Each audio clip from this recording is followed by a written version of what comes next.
जैसा कि आप लोग देख रहे हैं यूपीएससी इंटरव्यू किस भाषा में देना उचित होगा।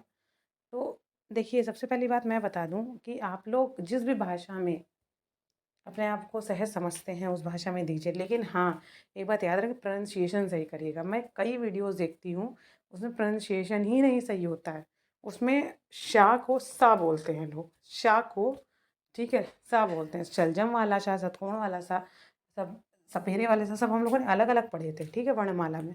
अब वो चीज़ का डिफ़रेंस नहीं बेसिक कर पा रहे हैं, तो आप जाके वहाँ बोलेंगे। अब मुझे ये नहीं समझ में आता, कुछ लोग ऐसे हैं जो उसमें आगे भी निकल जाते हैं और पता नहीं कैसे, मतलब ये बहुत, आप ये एकदम है तो बात बहुत छोटे लेवल की, लेकिन आपको सोचिए आप वहाँ जाएँगे, बच्चों के सामने ऐसा बोलेंगे, बच्चे खुद आप मज़ाक का पात्र बन जाएँगे। तो बेहतर यही है कि उस पे अपनी कमियों को सही करने की कोशिश कीजिए, ठीक है? क्योंकि अब एक आदत बना ली है, तो वो बात की बात है।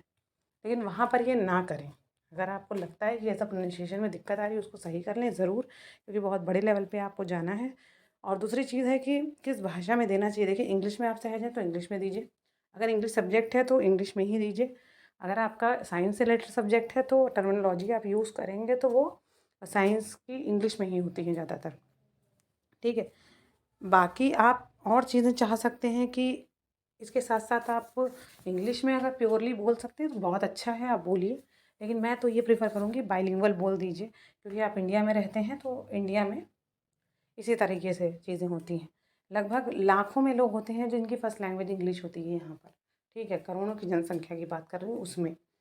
तो ये बात हुई। अब मैं एक चीज़ आप लोगों के सामने रखना चाह रही हूँ, प्रस्ताव टाइप का है कि देखिए, जीएस में जो 918 वैकेंसीज़ आने वाली हैं, तो जीएस का जो सिलेबस है, तो वो मैं देखिए अपनी तरफ से तो मैं तैयार करूँगी उसको मैं प्रोवाइड कराऊँगी। जो लोग भी उससे जुड़ना चाहते हैं, वो संपर्क कर सकते हैं मुझसे, क्योंकि मॉक से काफ़ी लोग जुड़े, वो लोग फ़ायदा उठा रहे हैं और उठाया भी।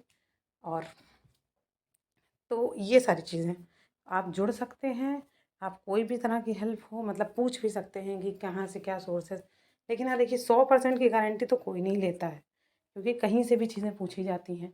लेकिन हाँ, इतना है कि अब तक जैसे पैटर्न रहा है, पैटर्न कैसे चेंज हुआ है, इस तरह के क्वेश्चन पूछे जा सकते हैं जीएस में। अगर आप जीएस में 22, 24, 25 भी स्कोर करते हैं ना, तो आप बहुत आगे हैं, ठीक है? तो ये सारी चीज़ें आप समझिए इस चीज़ को, और बाकी सारी चीज़ों को लेकर के चलिए और पेपर को अच्छे से दीजिए और कीजिए, ठीक है? और बस तब तक के लिए धन्यवाद, नमस्कार। आपका दिन शुभ हो। और इस बारे में आप टेलीग्राम चैनल से भी जुड़ सकते हैं। तब तक के लिए धन्यवाद, नमस्कार। आपका दिन शुभ हो।